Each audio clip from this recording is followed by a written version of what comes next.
नमस्कार, आवाज़ इंडिया में आपका स्वागत है।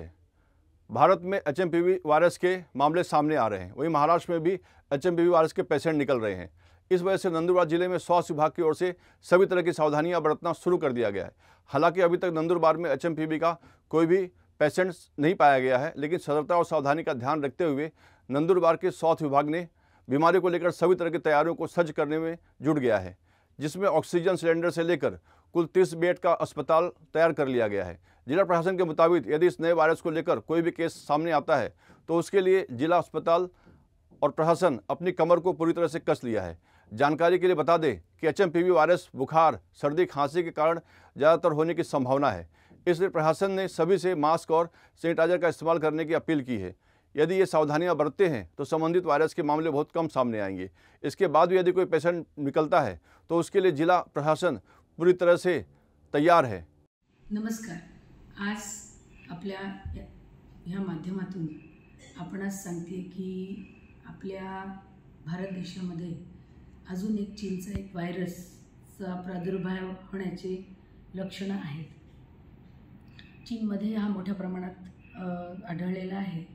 भारत देशामध्ये सुद्धा आता 1-2 रुग्ण सापडलेले आहेत। ह्यूमन मेटान्युमोनिया व्हायरस हा एक कोविडसारखाच व्हायरस आहे आणि व्हायरल इन्फेक्शन ह्यामुळे होतं।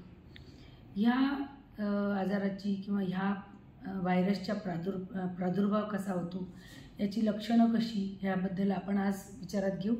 याच्यामध्ये हा व्हायरस हा खोकल्यामुळे, शिंकल्यामुळे किंवा एका बाधित रुग्णाकडून दुसऱ्या बाधित रुग्णाकडे होऊ शकतो।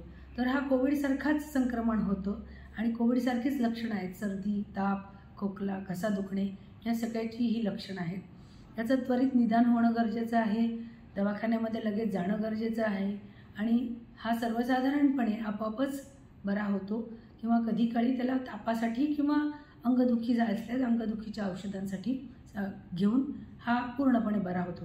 ह्या आजाराचं गांभीर्य खूप नाही आहे, त्यामुळे खूप घाबरून जायची गरज नाही आहे। आपण सर्वांनी याचं लवकरात लवकर निराकरण करून घेणं असं आवाहन मी या माध्यमातून सर्वांना करत आहे। आपण जसे कोविडमध्ये काळजी घेतली की हस्तांदोलन करताना करू नये किंवा कुठेही थुंकू नये किंवा खोकला येत असेल तर त्याच्यावर हात रुमाल ठेवावा, ही छोटी छोटी जी स्वतःची सेफ्टी मेजर्स आहेत हे घेणं खूप गरजेचं आहे आणि हे घेतल्यास या आजाराला सुद्धा आपण असाच मात करू शकतो जसं आपण कोविडला केला। त्यामुळे हे जे हायजीन प्रॅक्टिसेस आहेत जे कोविडनंतर आपण पूर्णपणे विसरलो आहोत, हे प्रॅक्टिसेस पुन्हा आपल्याला करणं अत्यंत गरजेचं आहे। याच्यानंतर कोविडनंतर आणखी कुठलाही जरी व्हायरस आला किंवा याच्यानंतर पुन्हा कुठलाही आला तरी हीच काळजी सर्वांना घेणं गरजेचं आहे। जेवायच्या आधी हात स्वच्छ धुणे, हात रुमाल हातात ठेवणे, शिंकताना आणि खोकताना तो नाकावर किंवा तोंडावर धरणे, त्याचबरोबर हात स्वच्छ धुणे हा एक मोठी प्रॅक्टिस आपण विसरलो, ती पुन्हा चालू करणे आणि या माध्यमातून कुणीही घाबरून जायचं कारण नाही। दवाखान्यामध्ये सर्व प्रयत्न आपण त्याच्या प्रतिबंधासाठी करत आहोत आणि तुम्ही सर्व जनतेला मला या माध्यमातून आवाहन करायचं आहे की स्वतःची काळजी स्वतः घ्यावी आणि लवकरात लवकर दवाखान्यात उपचार घ्यावे।